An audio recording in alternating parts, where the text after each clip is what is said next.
Good morning everyone and welcome back to the channel. আজকে আবার একটা সানডে, রাজিব আর আমি বেরোচ্ছি হাউস হান্টিং। হ্যাঁ, নিজেদের একটা পার্মানেন্ট ঠিকানা। হ্যাঁ, আমরা আজকে আবার বেরোচ্ছি সেই উদ্দেশ্যে।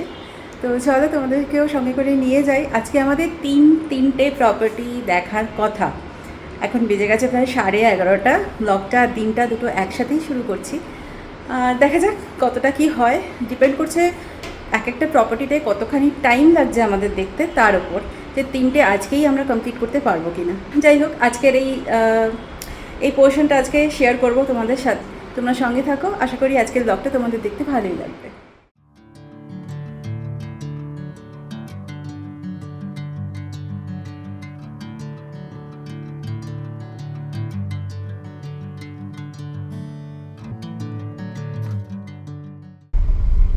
কিছুদিন হলো ব্যাঙ্গালোরে খুব বৃষ্টি টিষ্টি হলো। এখন না ওয়েদারটা অনেক ভালো, জানো তো। এখন সেই গুমোট গরম যেটা ছিল না এতদিন, সেটা আর নেই। আজকের ওয়েদারটা, আমরা তো দেখো এই তো 12টা নাগাদ বেরোচ্ছি, মানে 12টা হয়নি এখনো, স্টিল এই সময়টা কি গরম থাকতো বাবা। যাই হোক, এখন ওয়েদার অনেকটাই ভালো।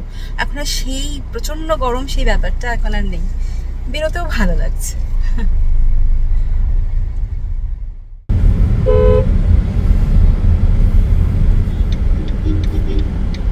গুড মর্নিং সবাই। তো আমরা এখন চললাম বাড়ির খোঁজে।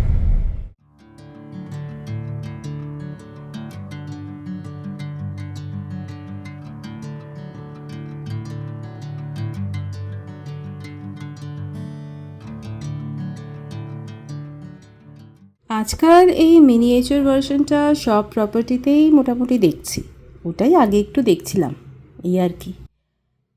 এই প্রজেক্টটা অনেকটা এরিয়া নিয়ে, হাই রাইজ ছাড়াও দেখছি ডিউপ্লেক্স রো হাউসেসও আছে। Not villas, actually there is a difference. আমাদের যদিও ফ্ল্যাটসই পছন্দ, we are not into villas আর সামথিং। আর রো হাউস তো একেবারেই না। ওপেন স্পেস বেশ অনেকটাই দেখলাম, যেটা আমার খুব ভাল লাগে।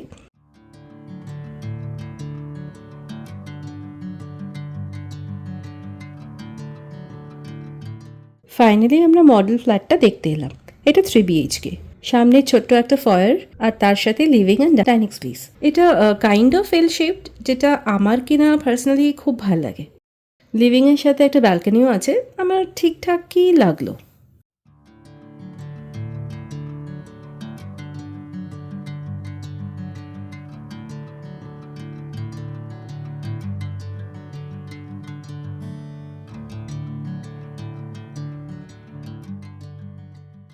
ব্যালকনির সামনে থেকে লিভিংয়ের পোর্শনটা একটু দেখছিলাম ভালো করে, ভাল লাগছিল আমার।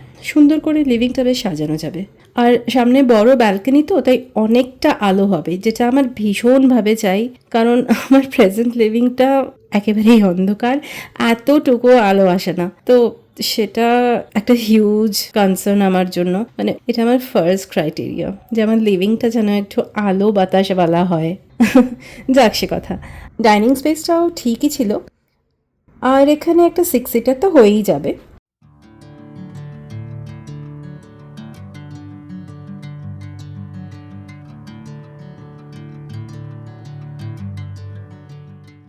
আর ওটার পাশে হচ্ছে কিচেন, খুব সুন্দর আর বড়। তবে ইউটিলিটিটা কিচেনের সাথে ইনক্লুডেড, ওটা অ্যাকচুয়ালি একেবারেই চলবে না আমার। আদারওয়াইজ ঠিক আছে। কিচেনটা কি বড়, ভীষণ সুন্দর কিচেনটা।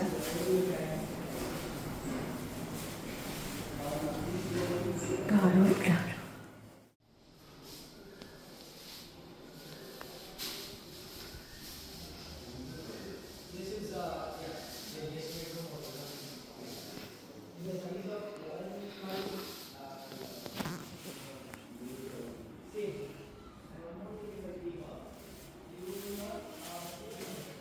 প্রচুর স্পেস, যথেষ্ট স্পেস। আরামসে আমি আমার ইন্টেরিয়র করাতে পারবো। দারুণ। এই ফ্ল্যাটটা অ্যাকচুয়ালি বাটারফ্লাই কনসেপ্টে বানানো। আমার অ্যাকচুয়ালি বাটারফ্লাই কনসেপ্ট ওটা পছন্দ নয়। এটা মানে বেসিক্যালি বাটারফ্লাই কনসেপ্ট হলো মাঝখানে লিভিং অ্যান্ড ডাইনিং থাকবে আর তার দুপাশে বেডরুমস থাকবে। Honestly I don't like it at all. আমার একদম ভাল লাগে না। আমার মনে হয় লিভিং বা ডাইনিং স্পেস থেকে বেডরুমস দেখা না যাওয়াই ভালো, একটা প্রিভেসি যেন থাকে, যেটা এক্ষেত্রে নেই। এটাতে মানে ফ্ল্যাটে ঢুকেই লেফট সাইডে মাস্টার বেডরুম, আর ডাইনিং স্পেস থেকে মাস্টার বেডরুমটা কোয়াইট ভিজিবল, তো এটা আমার ঠিক লাগলো না। বাকি মাস্টার বেডরুমটা ঠিকঠাক আছে, যেমন তা থাকে, attach bath and attach balcony, যে দুটো হয়ে থাকে আর কি।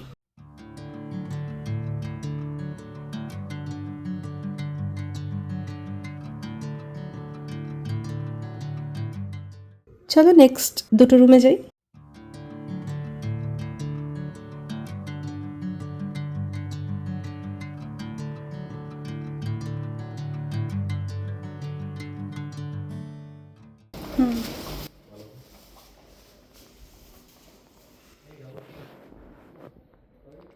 This one is another bedroom. I think this can be a guest bedroom. এটা ভালো লাগছে।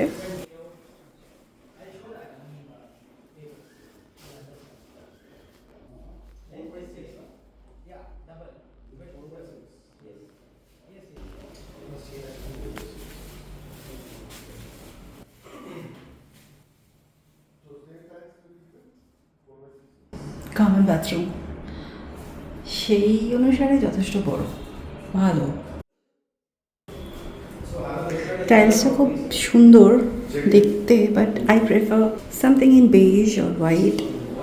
Grey is not my colour. টাইলসটা দেখতে ভালো, গ্লসি, খুব সুন্দর, বাট আমার প্রেফারেন্স হচ্ছে বেজ বা হোয়াইট, যে কোনো লাইট কালার। গ্রেতে আমার মনে হয় যেন আরও বেশি ডার্ক লাগে, so no, grey is not my colour.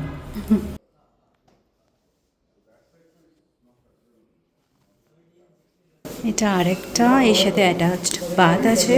এটা সেকেন্ড বেডরুম। এটা টাইলসও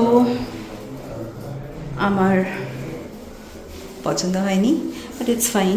টাইলস তো চেঞ্জ করা যায়, আই মিন যদি আর কি ফাইনালাইজ হয়।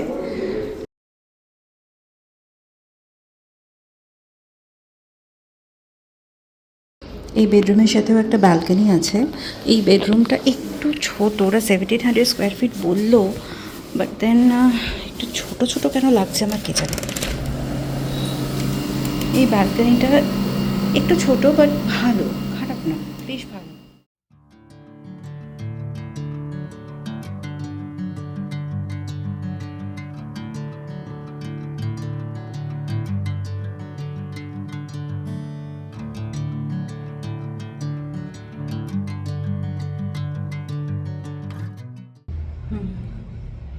মোটামুটি পছন্দ হয়েছে।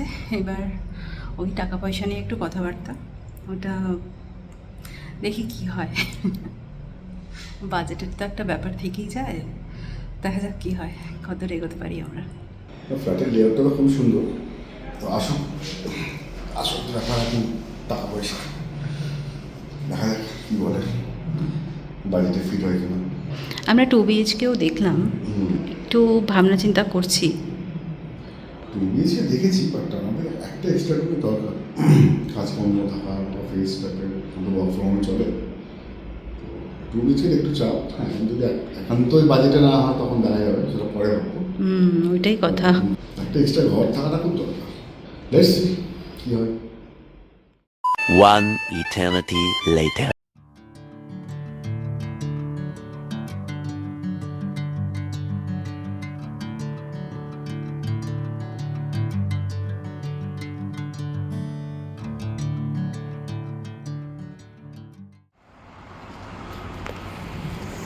কি মনে হচ্ছে? মনে হচ্ছে এরকম একটা প্রজেক্ট নেওয়ার স্বপ্ন, বাট আমাদের বাজেটের থেকে মানে যাতা কয়েকশো গুণ বোধহয় বেশি। হ্যাঁ, অফকোর্স হবে, কারণ রেট কিন্তু বেশি নয়, রেট কিন্তু ঠিকই নিচ্ছে।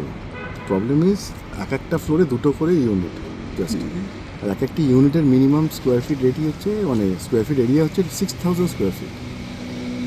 তো যেহেতু অতটা বড়, ওরা কিন্তু পার স্কোয়ার ফিট রেট বেশি নিচ্ছে না, কিন্তু যেহেতু ওটা এতটা বড়, অটোমেটিক্যালি রেটটা অনেক মানে ওভারঅল প্রাইসটা বিশাল হয়ে যাচ্ছে। তো ওই আর কি, দারুণ, এটা একটা অন্যরকম কনসেপ্ট, মানে sky villa with garden, open Wrap around garden. Wrap around garden, মানে তোমার 3 সাইডে ওপেন গার্ডেন, মানে ফাটাফাটি পুরো ইউনিটগুলো মিডলে আর 2 সাইডে আর একটা থেকে পুরো গার্ডেনে র্যাপ করা, এত সুন্দর ভেন্টিলেশন, হাওয়া মানে কোনো কথা হবে না। ওটাই আর কি, অনেকটা বড়, অফকোর্স ভালো, বড় মানে ভালো, সে ভালো মানে দামটাও আরও ভালো। সিরিয়াসলি যাই হোক, ভাল লাগলো দেখে, প্রজেক্টটা খুব দারুণ, একদিন নেবো। অফকোর্স। যাই হোক, ওই একদিন নেব, সে একদিন কবে হবে জানি না, তবে এটা আমরা শিওর যে এটা আমাদের জন্য নয়, মানে ক্ষমতার বাইরে বলে না, সেটাও বোধহয় মানে কি বলবো, কম বলা হয়, মানে আন্ডারস্টেটমেন্ট, যে এই প্রজেক্টটা আমাদের ক্ষমতার বাইরে, এটা একটা আন্ডারস্টেটমেন্ট। মানে যাই হোক, তোমরা বুঝতেই পারছো, অসাধারণ, দেখে খুব ভালো লাগলো। আমি ভেতরে কিছু ভিডিও ক্যাপচার করিনি এই কারণেই যে আমি স্মৃতিতেই রাখবো না, ওই যেটুকু দেখলাম কিছুদিন পর ভুলে যাবো, ওইটাই বোধহয় ভালো হবে। যাই হোক, এখন বাড়ি ফিরবো, তাই না? তার আগে কোথাও একটু দাঁড়াবো, একটু কফি খেতে হবে, সময় হয়ে গেছে, আর মাথাটাও হালকা হালকা একটু ধরছে। খাবে তো একটু চা কফি? আমাদের তো আবার চা কফি। চলো। 1 eternity later. 8:30 বাজে প্রায়, আমরা বাড়ি ফিরেছি, কিছুক্ষণ হলো। দেখলাম 3টে প্রপার্টি দেখার কথা ছিল, 2টোই হলো, থার্ডটা আমরা আর যাইনি, মানে হয়নি, অ্যাকচুয়ালি সময় হয়নি, অনেকটাই সময় পেরিয়ে গেছে, এইসব করতে তো একটু তো সময় লাগেই, সেই আর কি। যাই হোক, তো সেকেন্ড প্রপার্টি যেটা তোমাদেরকে বলছিলাম তখন, ওটা তো আউট অফ বাজেট, মানে ছেড়েই দাও, ওটা অনেক, ওটা দেখে ভালো লাগলো, এইটুকুই। প্রথম প্রপার্টি যেটা দেখলাম আমরা আজকে, সেটা নিয়ে একটু চিন্তাভাবনা করার ব্যাপার আছে, দেখা যাক কী হয়। আর মোটামুটি যা মনে হচ্ছে, একটা জায়গায় তো আমরা আসতে পারবো আর কিছুদিনের মধ্যেই। তো যাই হোক, আগে ব্যাপারটা একটু এগোক, তারপরেই না হয় ওইসব ব্যাপারে কথা বলবো। অ্যাকচুয়ালি এটা টু আর্লি কী হবে না হবে এটা বলার জন্য। যাই হোক, তো আজকের ভিডিওটা এই অবধিই রাখছি। যদি কিছু ভালো লেগে থাকে তাহলে প্লিজ লাইক করো, শেয়ার করো, আর আমাদের চ্যানেলটাকে সাবস্ক্রাইব করো। নেক্সট ব্লগে দেখা হচ্ছে, বাই।